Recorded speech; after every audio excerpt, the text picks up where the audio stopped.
and then you sit up here. It's just two of us, two additional people, and you are silent. Hey man, I had a rough day yesterday. Silence is complicity, Tony. You understand me? Rough day doing what? Dizzy. You say dizzy or busy? Dizzy. Dizzy Oh, Gillespie. they came back? Huh? They came back? Yeah.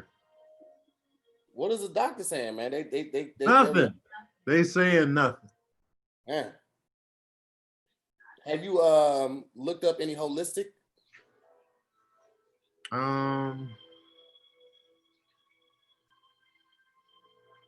Yeah, it'd be all kind of stuff to be like, try this. It could be this. I don't know, man. Okay. I don't know.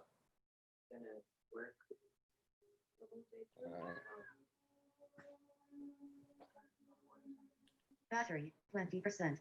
Connected to Tahir's iPad and Tahir's iPhone.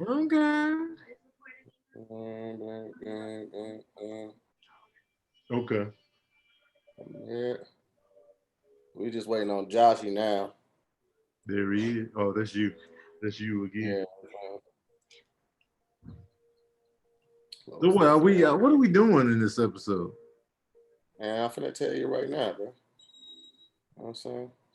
First thing you're gonna do is relax. That's what you're doing first. And what we doing? And what protest you going to? I told you the one at Park doing? Nah, the one at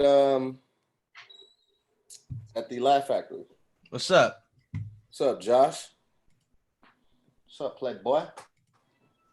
I got scared. I was like, how the hell are there two Tahirs in here? But then I forgot you have your little iPad set up.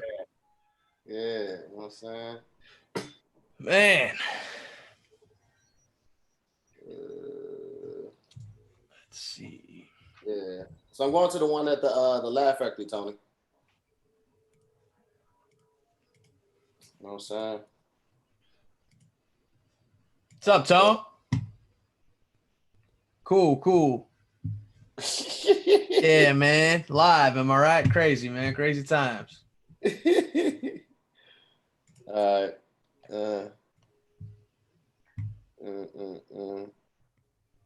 There we go. Cool. All right. So shout out to everybody that's already in here. Got almost 150 people in here. What y'all doing, man? Not working. You know what I'm saying? So we wanted to do the Tiana Taylor. Hold on for a second. Getting that wicked error. There we go.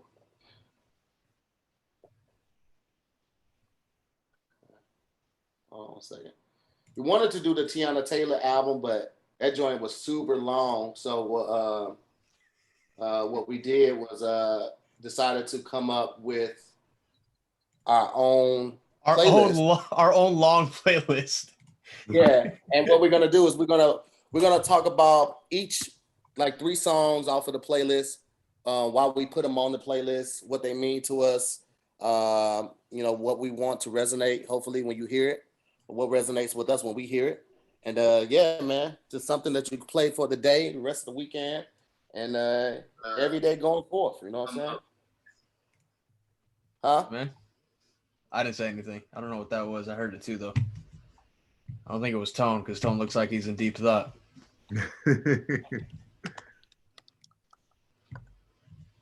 Sick of Tony Baker not responding, man. Man, I was responding. Word, the 25th hour. Man, I responded. you did not, Tony. I did. I gave you my track. I literally had to text Sabrina to tell you to respond to see if we could do it at 12:30. That's because I was in here. I had the phone hooked up to the headpiece, so I didn't hear the alert. But I responded right up in there. Sick of Tony, man. And then I tried to answer your stupid phone call, and then it just said it was canceled. Let me tell you guys what. Tone hates a phone call, man. Stop calling me. You pay for that bill monthly to text. Oh, yeah. Text, internet, everything but talking on it. Oh man. Voice notes, sure. All right, so I was gonna have to deal with that in a little quick. I don't know what's going on with this damn thing right now, but it is what it is.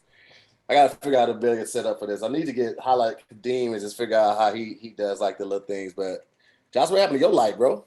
First of all, I don't like the attitude. I'm fixing it. The battery died in this because I was streaming the other day using this this light, but obviously I didn't charge it. Let me see if I can plug this. You might move your whole setup around, Playboy. I'm not moving nothing, bro. Okay, well, I mean that works too. Well, first and foremost, to everybody watching, let me say Happy Juneteenth. Thank y'all for pulling up and spending part of your holiday with us. We definitely appreciate it, man. We out here. The playlist that we're going to be reviewing today is called Juneteenth 2020. You can find it on Tidal. You can find it on Apple Music, and you can find it on Spotify as well. If you go to my stories right now, I have the link in each one of the promo ads for the stories, so you can just swipe up at whatever streaming site you have. You can go straight from there to the site. So just know that. For those new to it, this is a silent listening party, so we listen to it while you listen to it with us. Everybody's on mute, and then we talk about it afterwards. Normally, we give things a rating. I mean, we still can, but with this one being so different, we're really just going to talk about what the songs mean to us, and we hope that it resonates with you to a certain degree. But before we jump into that, young Josh, you wanted to get something off your chest. You wanted to talk about a couple things that have transpired in the last 48 hours. Come on, Josh, don't be shy now, baby boy. I'm thinking of the right opening statement because I didn't know we were getting right into it. I thought we were going to wait. But people are too hard on individuals, and the individual per se is Jermaine Cole. That sounds biased. It is, and I'm going to tell you why. He never said he was somebody to look up to. Specifically, after KOD dropped during his Angie Martinez interview, he said something along the lines of, "Don't use me to fill a hole or be on a pedestal for your blanket of safety." That's why he doesn't like being considered like a rap god or whatever, because he's like, I don't want to be that, not because I don't care about you, but for the sake of when I slip up as a human, I shouldn't be latched onto and held up in a way where I'm not perfect. And the song that I'm referring to, Snow on the Bluff, dropped Tuesday evening, early afternoon, depending on where you live. It was a great song, and I'm going to stand by that. It was a great song for the sense of, I feel like woke Twitter sometimes weaponizes their intellect and their awareness. And I don't necessarily think that's necessarily, well, I mean, it's.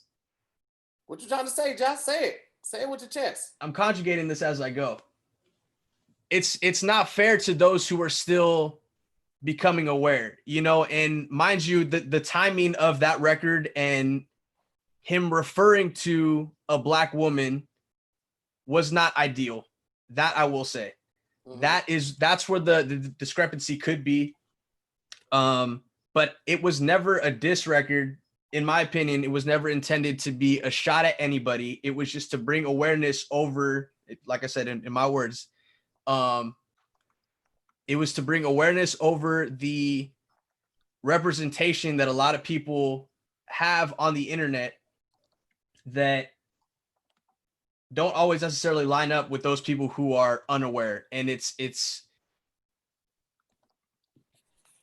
I don't know, man. The reaction rubbed me the wrong way because I understood where it was coming from when I first heard it. I texted you guys immediately because I was like, yo, this is hard. He got some words off, but then I started putting two and two together that, okay, he might be referring to No Name. Off a tweet that she put out and then deleted because she was I mean, low key, she was calling some people out for not necessarily being out and being a voice or speaking on something in the current times. And like, I don't think it's fair to necessarily put those people, those top tier rappers, artists, celebrities, the ones that aren't even normally on social media to begin with. Like, it's not fair to just put them out and be like, oh, where are you guys now? Where are you guys now? Yo, they don't be on Twitter regardless. And I don't think it's necessarily always expected for them to be coming in and put the hero cape on when the quote unquote culture expects them to come in and say something and save the day, you know. And Cole's put out plenty of records, not necessarily just on politics alone. One of which I included in this playlist that we'll get to. That's when I thought we were going to be talking about this. Have me a little bit more time to think of my words, but and like there was a lot of talk on, oh, Cole's a misogynist, and like that's not accurate, you know. And I won't stand for Cole slander, because a lot of that is, like I said, I feel like there was a lot of emotion built up around when the time dropped, that it's like the fact that the example was a black woman made it seem like the reaction that transpired was, oh, Cole hates black women, Cole needs to be babied, when I think what was being said was the idea in general of not necessarily just educating. Yeah, she has a book club. Yeah, she's definitely pushing the culture forward to be educated in things we all need to be aware of. But, you know, like for him to basically said, you know what, Cole didn't grow up in a black household. His mom's white. He's not necessarily, he wasn't uprooted in, he wasn't brought up around that culture. And I'm not necessarily like giving him a complete out, but he's never been one to be on the forefront of the front lines. He'll make his presence known when he goes out to protest over the several years. But, you know, like, was that record a bad record to put out and a diss record? I don't think that was the intent, you know. And they have each other's numbers, I'm pretty sure, because she put out a tweet that said Queen Tone the night that it dropped, based off the lyric that was in Snow on the Bluff, but she brought it down by that next morning. So, and I mean, I feel like they might have had a conversation. Cole shared the record that she put out, that she referenced him in song 33. But man, I think people are holding, I'm trying to figure out how to say this. I feel like it's like people are being held up, or people will hold their idea of somebody up on a pedestal. And then if, like, this is just going back to cancel culture in general, man. Like, I don't know. I've always been kind of more open to the idea that like everybody's a human, you know. And he was very honest in the record.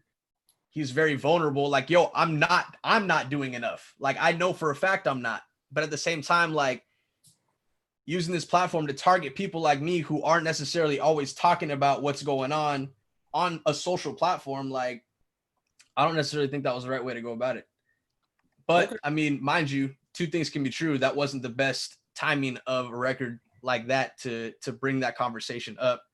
It caused a lot of division, you know, and I'm interested to see what you get, because we kind of talked generally about the record and whatnot, but I'm gonna start going back in these comments to see how many people are gonna be coming at me.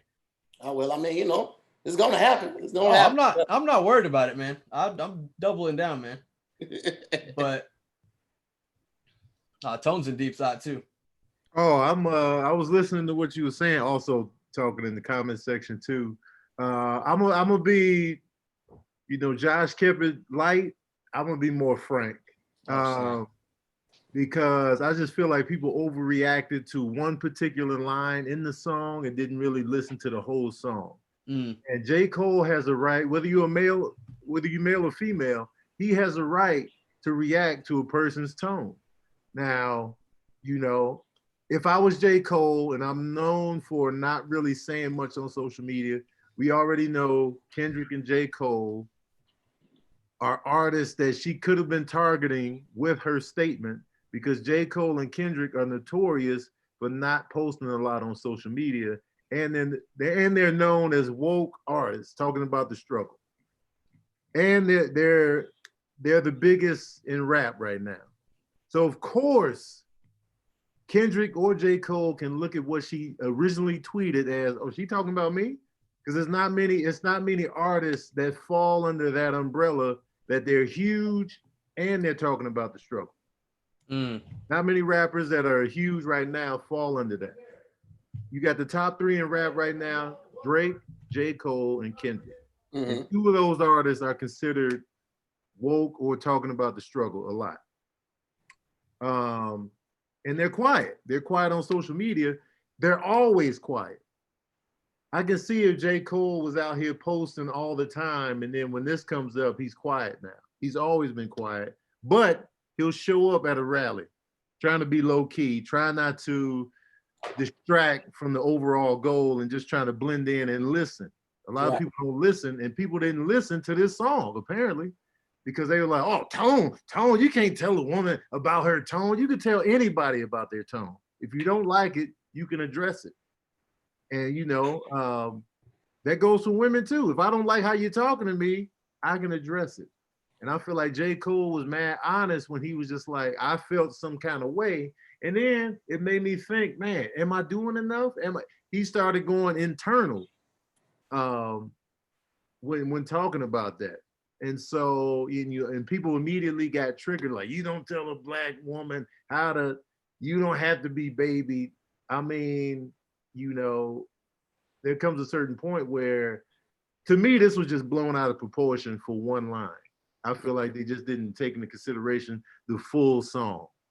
And it's just a fight we don't need right now. It's just a beef and a little conflict that we don't need right now.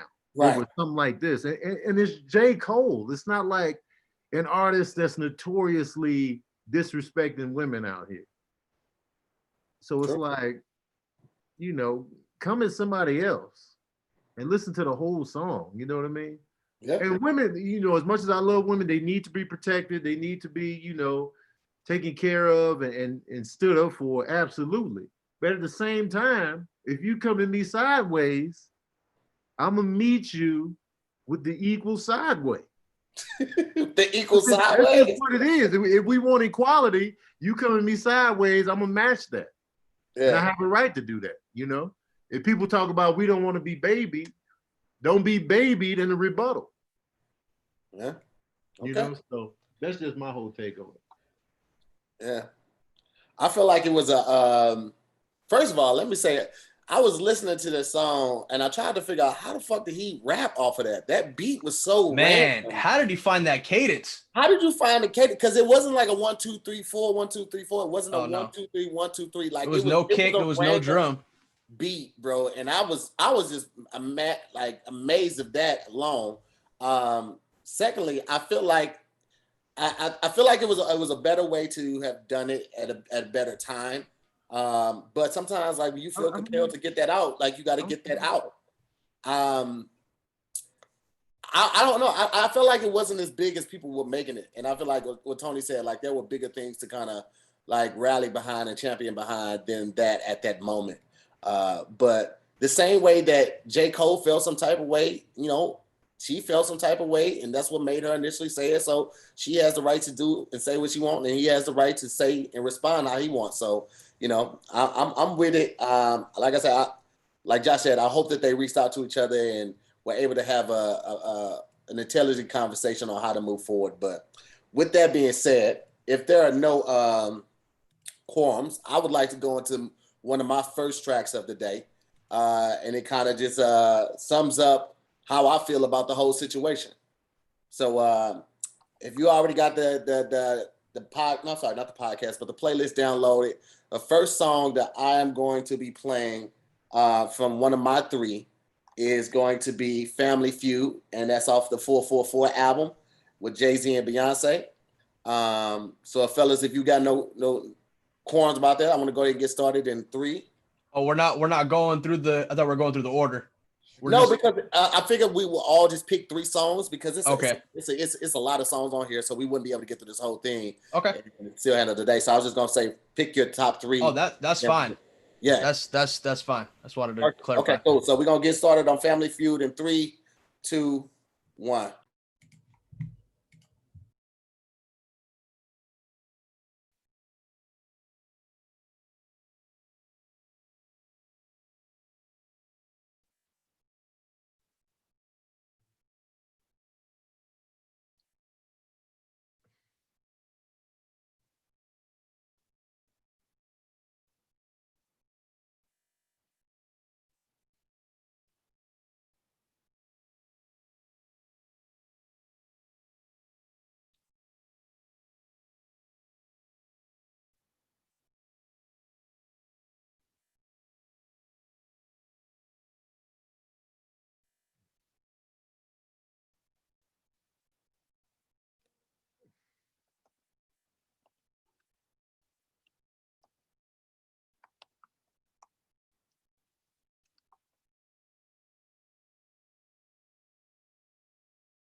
Yo, I love that track. That's a good one, oh yeah. Oh yeah. Oh, What's up, Tone? How you feeling, man? You good? My song was still playing. Oh, It's getting every piece of that last 16. I was getting every morsel of it, man. That song go hard, man. it does. I love that. 444 was the dope Jay-Z project, man. I loved every bit of it. That's one of his better albums, in my opinion. No ID did his thing on the production. Jay-Z's content now is just prime real estate. I was saying in the comments, I was like, Jay-Z is one of the few artists whose content actually got better as he got older. That is true. And he's also one of the few artists that's still relevant over the course of this test of time. Yeah. Oh And yeah. I feel like hip hop doesn't age well, you know? Nope. So it's really cool to see, like, I mean, obviously he's partnered up with one of the greatest entertainers of our generation. However, that doesn't mean his music hasn't been at that same tier, if not, like Tone said, has elevated over the years. Yeah. For those that just joined in, I put the link to all the playlists in the description of the video. So if you still need that, just slide over there and you can grab that right now. Do we want to rate that song, or we just want to like just say we feeling it and move on to the next one? Yeah, I mean, I think we could just chop it up a little bit about it, then move on. Because I mean, we all put these in here for a reason that we rock with them. Absolutely. Okay. So who wants to go next, Tone or? Sure. What you got, Tone? Huh? What you got, Tone? All right, my first pick is gonna be "Thieves in the Night" by Black Star. Okay. Black Star. I remember when the album came out. You know, I'm older than you guys, so you know, you guys were probably in kindergarten when this album dropped. But I exaggerate. But Josh, you probably really was in kindergarten. But wait, what grade was you in '98, Josh? Let's see. I was probably in kindergarten. Oh, 99, 99, I was in first grade. Woo! I was like, bro, I'm not even going to see second. Yo, Y2K, it's a wrap. when this album dropped, Josh was in transition between kindergarten and first grade. I was getting a nap in at that point, man. Organized naps.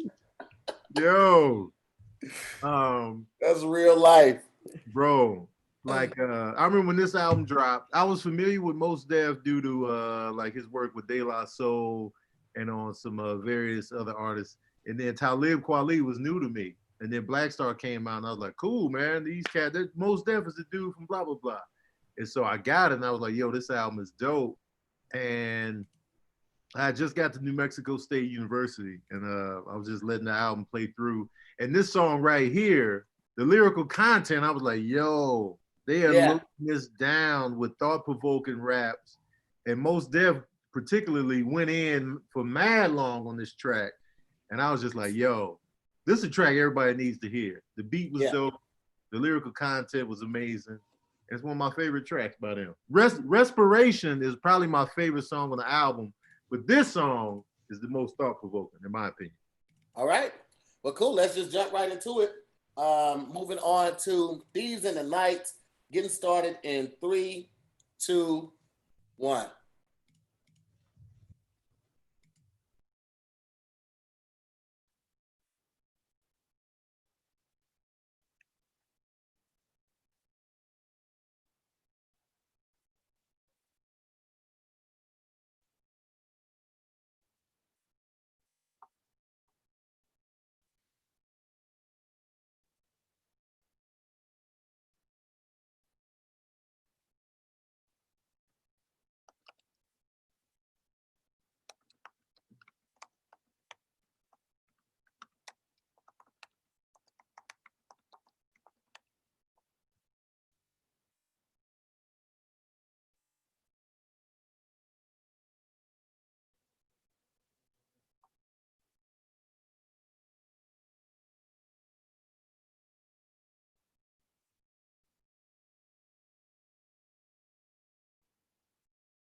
Still living with mental slaves. Yeah.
That's that golden era, bro. Woo! That's a different vibe, man. Man. It was like, I remember when I first heard the Black Star album, it was because I didn't hear it when it first came out. I didn't hear it in '98. I wasn't hip to it to probably I got in college in 2003. And it's honestly around the same time I heard about Neo Soul. And I thought that was just like the perfect mesh of him. Like, because Black Star gave you like an intelligent Neo Soul vibe, man. It wasn't like just too much. Like the beat was always like something vibey that you could just like have the windows halfway down with, have some incense going. You know what I'm saying? This is when I started drinking wine. I was doing wine and wine coolers when I was listening to Black Star. Right? It was nothing heavy. I wasn't drinking Hennessy. Hennessy is too heavy for that. I can safely say I have never had a wine cooler, nor do I plan to have a wine cooler. I was drinking the Smirnoff Ice. I remember those little bottles, though, seeing them around, those little cylindrical joints. I was all about that Smirnoff with the tapered Ice. foil. Yeah. Oh, Smirnoff Ice was my move. Yes. I've dabbled in the Smirnoff Ice, though. I can't lie about that. I never got respect for it, but man, I didn't care. They're good. Yeah. Leave it at that, man. It's a drink. Let me enjoy this. That's it, man. So that beat was just, it was something, it was different, man. Like it was just, I met Mos Def randomly in New York. We were in Brooklyn in this smaller hole in the wall, and he had on like a Coogee type New York Knicks jersey, and I had never seen anything that ugly in my entire life. But it's Mos Def, so I'm like, yo, this jersey fire. That shit was trash ass cheeks. You understand me? But it was Mos Def, and I was a huge fan at the time, so I was just excited to be in the room with this guy, man. It was dope. That's dope. Mm-hmm. Mos Def whole Black on Both Sides album is a whole vibe, and it's a classic. Yeah, man. He can rap his ass off, bro. He raps effortless. It's so effortless to him. It's like, how do you do this? Like, how you just put these words together? Like, how you know that was gonna work like that? It seems so effortless to him. Yeah. Yeah, man, I randomly got blessed to watch a Black Star performance in like 2018, New York. They were doing their Brooklyn Hip Hop Festival. We had just got off of our Europe trip, and I was just like, you know what? Instead of flying back to LA, I'm gonna go to New York for a couple of days. Get touch the people. Put my feet on the ground. But I saw they were doing that, and the homie Collaborate, I don't know if you guys are familiar with him. He's from the Bay. He was performing on there, so he's like, yo, pull up. And I saw Black Star was on there. I was like, bro, like, I will probably never be able to see this in this capacity. Yeah. In that small, because, it was outside. But, like, it was a cool little vibe, man. And, like, just like you guys said, like, that vibe is, like, untouchable. And it puts you in a mood while they're still speaking on what they're trying to get off, man. And like, fire. Yeah.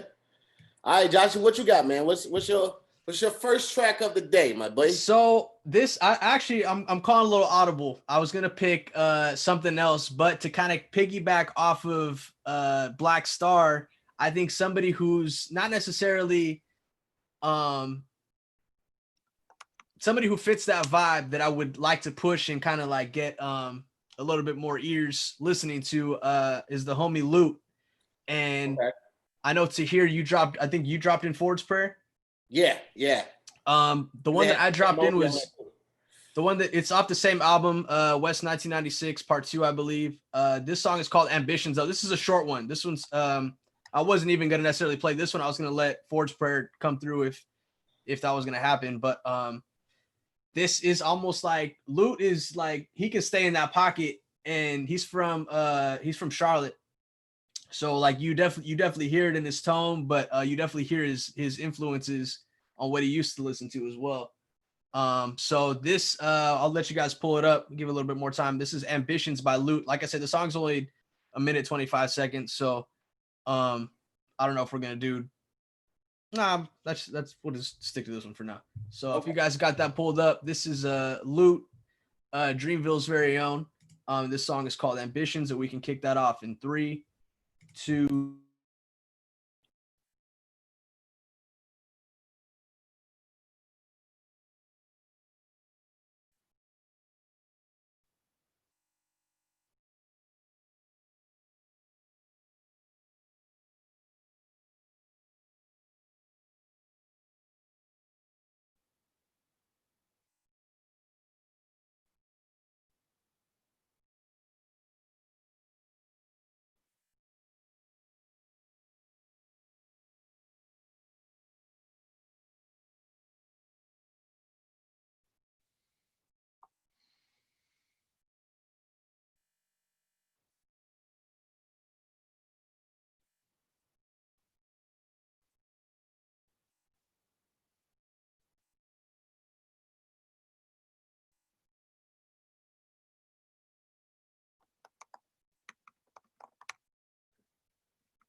Josh, you want to go right into Ford's prayer? You want to do it like Let's that? do it. Let's do it. I'm with it. All right. I would rather double up on Loot. I don't know if we were cool with that, so let's do it. Okay, cool. So let's do it. We're gonna go right into Ford's prayer. It's on the same playlist. It's like 4 songs before it, by the same artist, Lute, and he's on this one with Cam Obi. So we're gonna start this one in 3, 2, 1.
Yeah.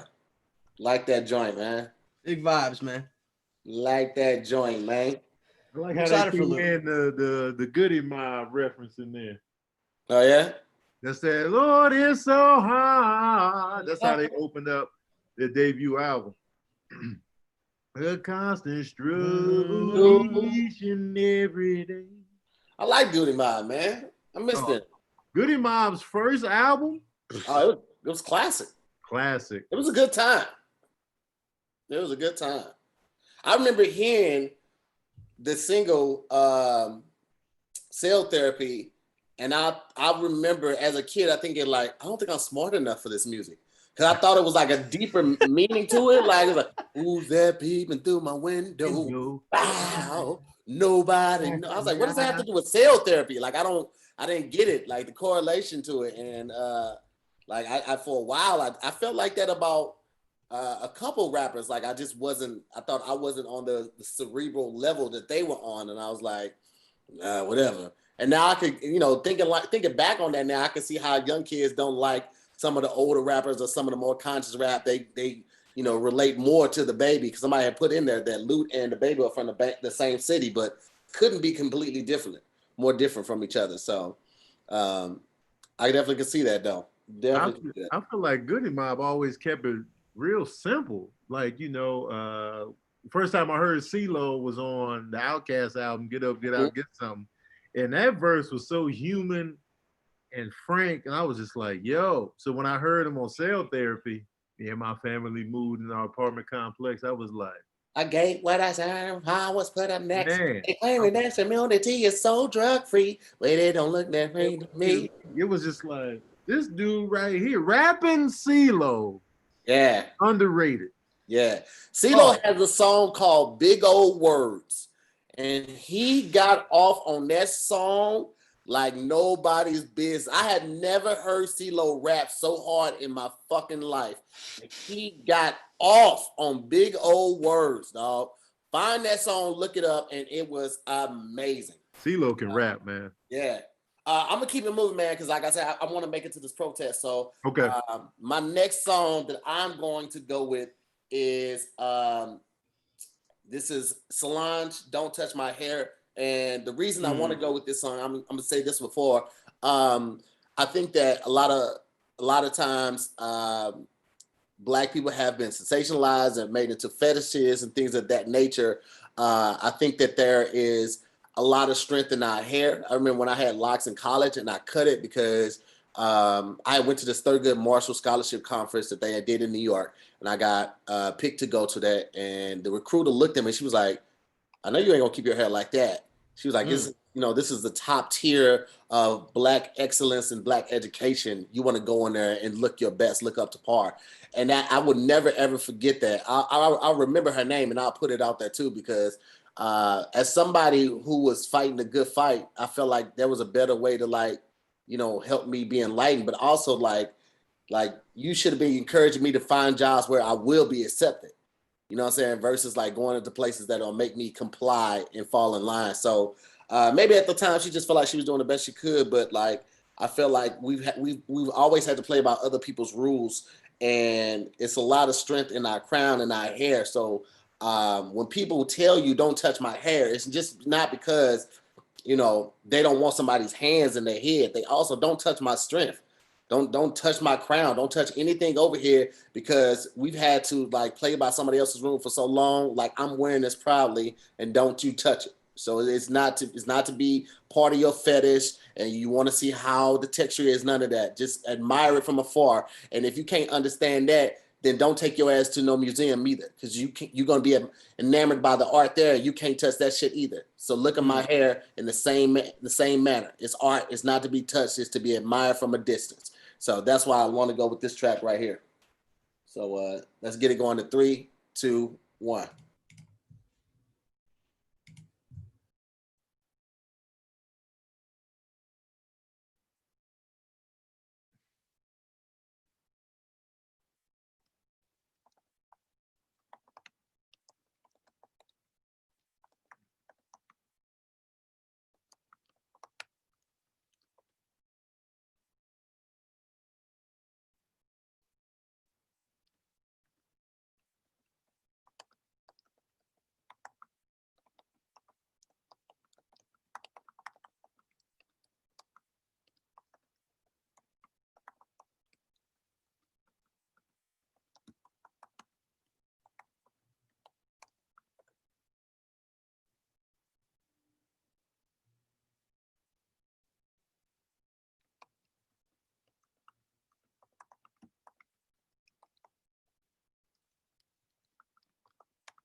Yeah, love that track, man.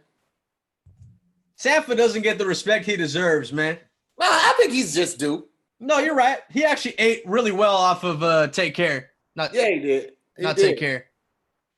Was it Take Care? What are you talking about? The 4422? Yeah, the Drake joint. Yeah. It wasn't Take Care. Now I gotta fact check myself. Yeah. But yeah, he got enough recognition off of that. I think he would have had to drop something a little more involved to get people like he's more chill. So like unless he's gonna drop a dope ass project right after that, like it's easy to kind of forget about it. So Who y'all talking about? Sampha, the guy that did the chorus on there. He was also on the Drake album. He did was it 4422? I'm thinking about because he did Too Much. And then he was on Too Much song. Then he was on The Motion and then 4422. Yeah. All three of which were 3 separate projects though. Yeah. I was tripping. But yeah, Sampha's legit. Big fan. Yeah. Big fan. Yeah, so I already gave my reason why picking that song, man, and why it means a lot to me. But I think that was just a dope. That whole project, I saw you write it too, Tony. That whole project, Cranes in the Sky, was amazing. But that song right there it stuck out to me. And I remember hearing that the first time I heard that, it was like when it came out, and this was either shortly after or shortly before another round of black killings had happened with Philando Castillo. And it was a couple more, and I was in a dark place emotionally, and that song kind of helped breathe life back into me. Somebody being so proud of being black and speaking on it and telling people not to touch my hair, like it helped pick me back up because I remembered like being in a dark place during that time. So it means a lot to me. Yeah, man, the visuals in that album were something else too, bro. Because I remember the visual for that. Like Sampha and Solange, they were like in these big coats, and I remember they were just like it was on some upper echelons, like not like you're talking about, like yeah, like we're good on this side, like don't come over here, quit messing with us, So, but man, like I said, that was probably one of my favorite records on that album. I enjoyed the entire album, but that one specifically because that hook, man, like what you say to me, like that, it's like it fit this little pocket. And then drums. It was an intimate project for it to be such a big release. Like to have Master P on there talking, to have the Fubu joint on there, to have the joint with Wayne on there. Like it felt like a passion project, and it felt super intimate, but it was received on such a large scale. Like it was just a dope project, bro. It was a really dope project. Yeah. Master P was spitting jewels in that interview, man. He was. Man. I always wish I liked the No Limit catalog better. I didn't, but damn it, I love what Master P did though. Yeah, I think there was certain artists on there that you would have liked. I think you would have liked Mac. His career was ended early because of a murder. I think you would have liked Mac. I think you would have liked Fiend's earlier stuff. They were both very lyrical with theirs. Mac was probably the most lyrical person on No Limit, but he had some joints on there. So, but anyway, we'll talk about that another time. Tony, what's your second joint? My second joint, man, I'm going more current, man. Okay, I'm going with Black Habits by D Smoke. Yes, I feel like this whole album, as a matter of fact, is one of my favorites of the year so far. Easy. He just created a dope project that's long, but it doesn't feel long because it's so dope. It's mad vibes on here. And this particular song right here, it embraces blackness in America, what it means to be black. And the production is so epic and cinematic, from the background vocals to the sound to the beat shifts. All of that just mesh perfectly. And you get a real visual when you listen to the song. So I'm going with Black Habits. Let's do it. 3, 2, 1.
Yes.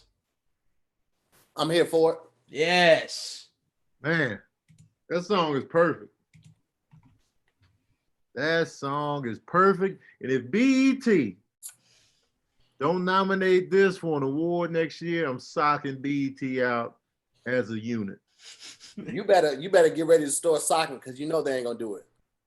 They need to be socked out because they already neglected Rhapsody and Big Crit with these nominations. So I got hands for BET. Yeah, better get them ready. You know how they act. So Trash. I love that track, man. That was definitely one of the standout joints when I first listened to D Smoke's album. I was like, yo, that joint. Man, Crazy. it's ridiculously good. Mm-hmm. Crazy. That feels like a track where it was just like a lot of things came together perfectly on that one. Mm-hmm. Like the production was multi-layered, the background singing, the beat switches, the chorus, and then the switch, and then it was just so much going on, and it flowed together so well. Oh, snap. What happened? His iPad fumbled. It wasn't, to be fair, it wasn't secure. But is it okay? Yeah, it should be fine. I mean, check that screen, bro. I literally got anxious as soon as I heard it. I can't even like. What if when the iPad fell, you just saw some naked dudes over there? Like, what's going on over there, Tahir? They're like, oh.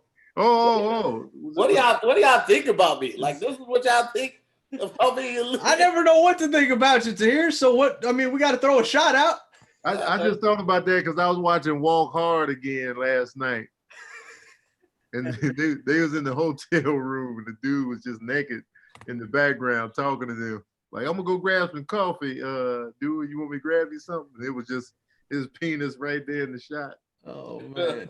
If y'all haven't seen Walk Hard, it's on Netflix. It's so funny. Walk Hard. I never saw it. I didn't think it was on. Oh, Tahir, it's mad funny, man. Is it? Yes. I did not think that would be my cup of tea. It's super funny. Okay, all right. I might give it a gander. Mm-hmm. You say so. All right, move this real quick. All right, Josh, what's your next track? I'm torn. I think I'm gonna go with High for Hours by J. Cole. Okay. It's one of his more political tracks, I believe. I would describe it as. This came out as a Lucy. Dang, I want to say 2017, maybe 2018. But this record, like, he was like, yo, I need a beat. I want to say this was right after this actually was right after he went to the White House and met Barack. And I think he just wanted to get some thoughts off. But your boy Cam Obi co-produced this record as well. So you'll definitely hear like those elements of what he be working on. But this is J. Cole, High for Hours. We're going to get this one started in 3, 2, 1.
Little vibe, man.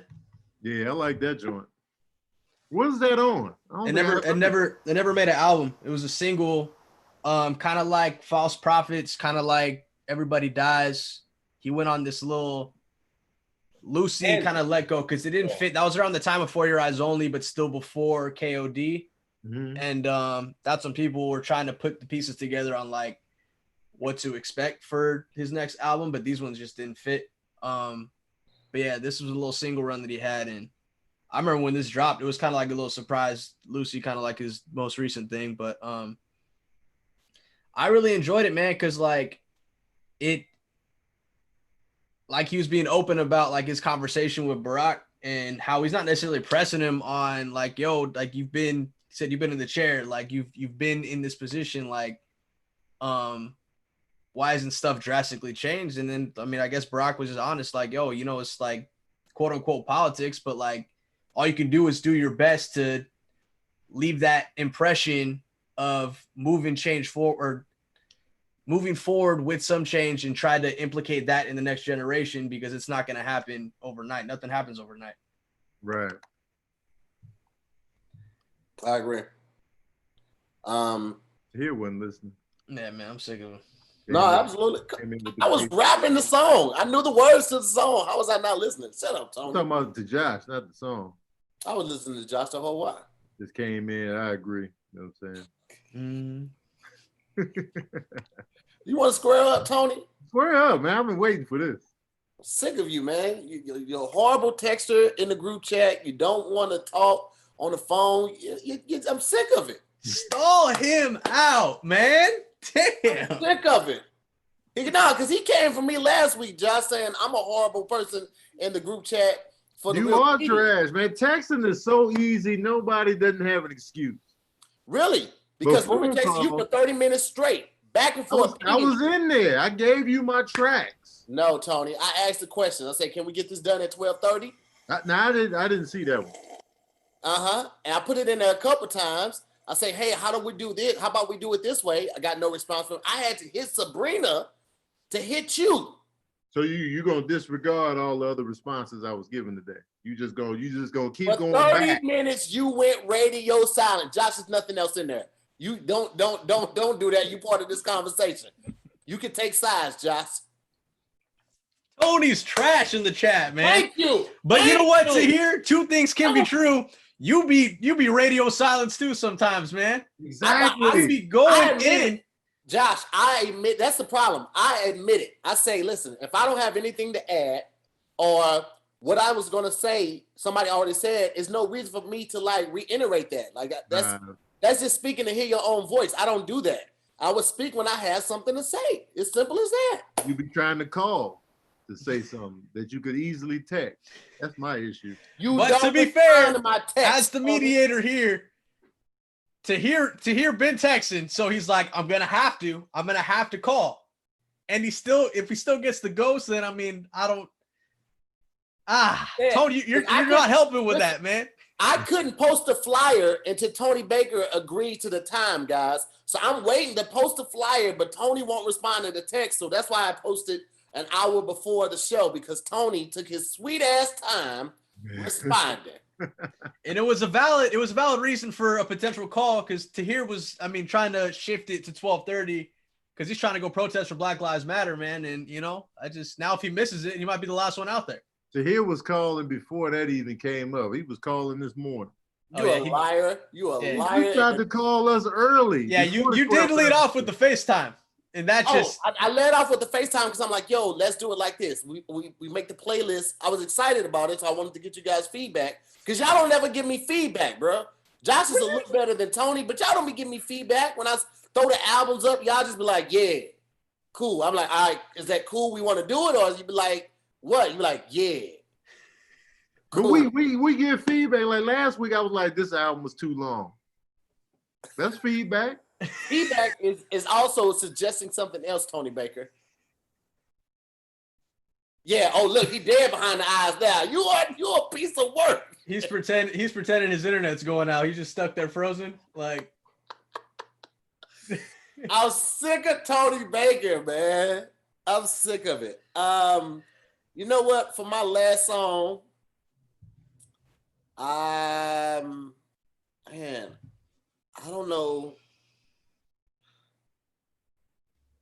I don't know which one I want to go with, but I think I'm going to go with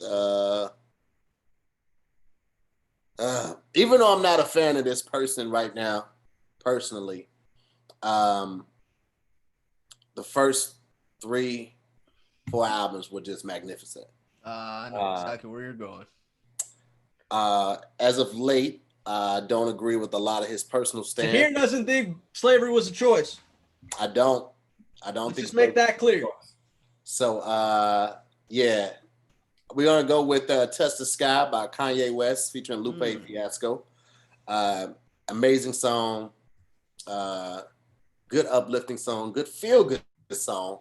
Even though I don't agree with anything that Kanye does. Anything that he does?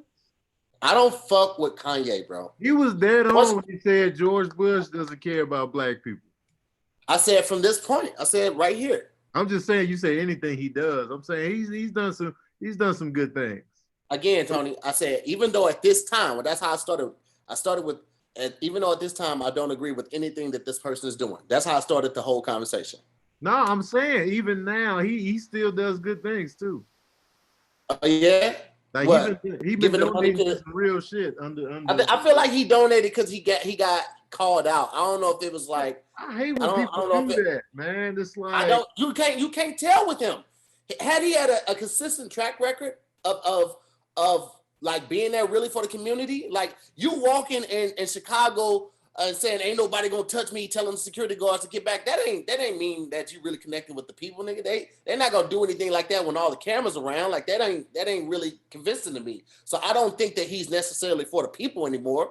To come out and publicly say that slavery was a choice and then try to clean it up, like, well, obviously I didn't mean it was a choice. I mean, like, that you mentally accept that. It's like, nah, don't clean it up. Like, you're a rapper. You're a wordsmith. You put out 3 of the hottest albums that had ever been dropped off of your label and Rockefeller, and it's like you couldn't say that better. You knew you had that interview. You got challenged on it, and then you wanted to backpedal.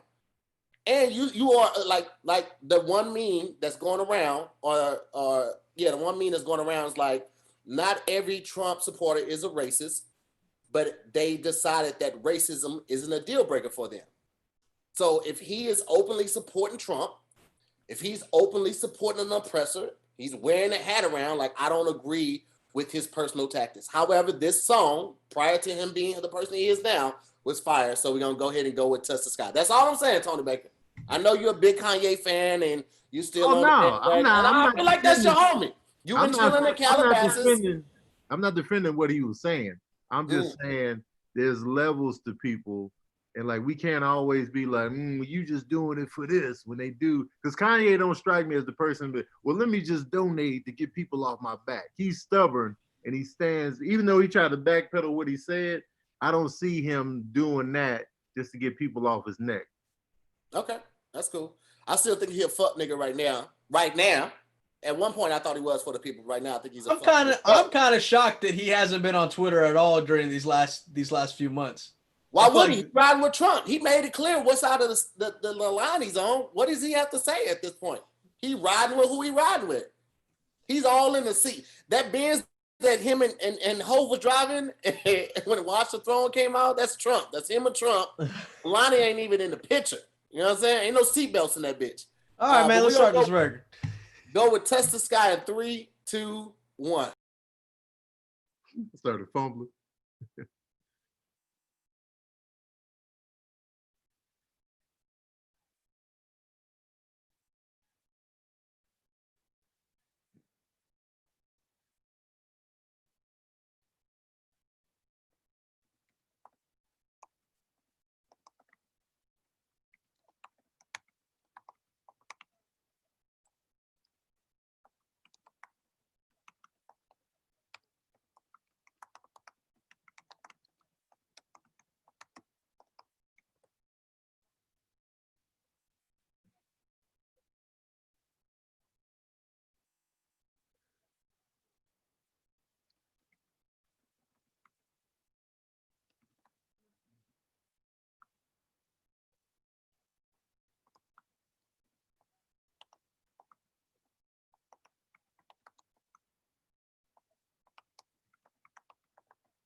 What up, though? What y'all think?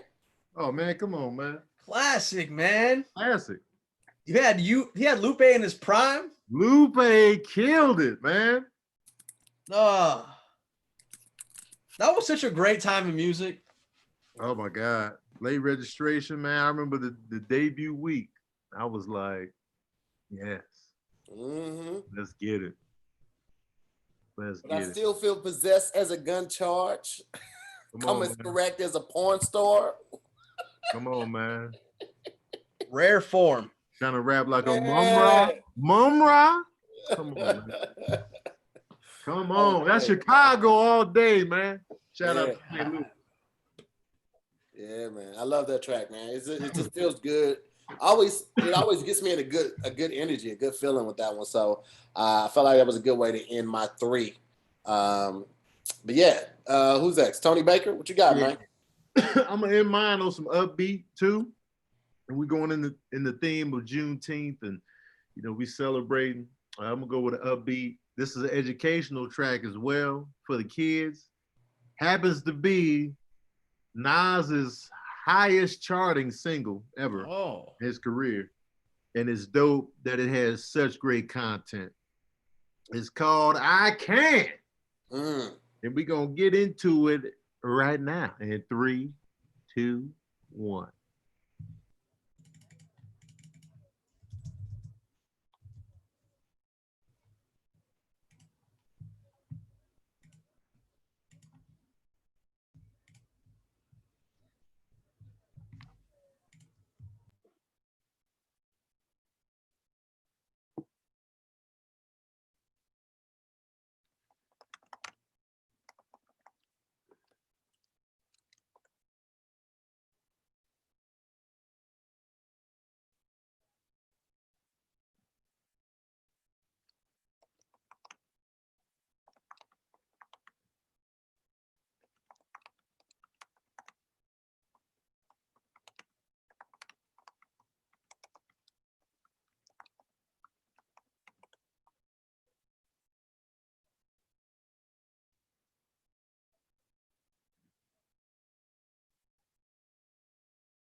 Yeah.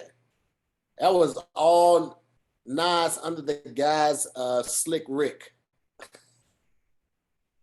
Man, save the music, y'all. Tony, got to unmute yourself real quick. He's unmuted. No, I wasn't. Am I unmuted? You're unmuted now. I had to mute you because people were saying that they were hearing your music come from your headphones, just trying to avoid that strike. Okay. Yeah. All right. That was a great one, man. That was a good one. That was a good time, man. I would have loved a song like that if I was like a kid. Mm-hmm. You know, when this album came out, I already had 2 kids, but you know, it was a great moment, man. All right. That's good. That's a good way to round it out. What Josh, what you got for us on the last joint, man? It's a good question, man. It's a good question. Dang.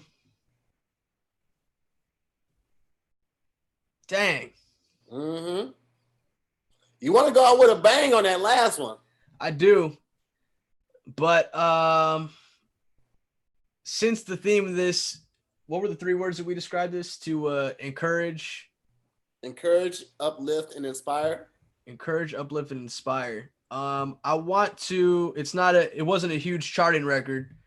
But Kaz has a joint with J. Cole on, I believe his first project is called Knock the Hustle. Now the project's not called Knock the Hustle. Project's called Cause and Effect. But Cole hopped on this remix, and I think it's pretty dope because you kind of see 2 different sides of where people are still struggling to hustle and struggling to be aware of like what's around them and whatnot, based off of just years. And this was when Kaz was still getting on. This was right after he got signed, I believe. They actually shot the music video is pretty dope for this too. But yeah, Cole opens up. He gave him 2 verses, which is kind of crazy. Cole opens up and kind of talks about like he felt disconnected from a lot of things once the money started coming in, but and even some people as well. So let's go with Knock the Hustle. This is the remix version of it by Kaz featuring J. Cole off the Cause and Effect album. Let's get that started in 3, 2.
Okay, guys, real quick, these comments are going up. I'm gonna address something. Just because I didn't like the Cole slander doesn't mean that's the reason why I only picked Dreamville joints. I picked some no-name joints too. I picked multiple joints in here. I got a Kendrick joint here that's high power. These are just the ones that I wanted to go with because I feel like they fit the vibe that we were talking about. Not that I even need to justify myself. I think it's interesting how this is already kind of going up in this little comment section. Man. No, Josh, I'm all about letting them know. Man, y'all got some time. This is how these narratives start, bro. This is exactly what I'm talking about.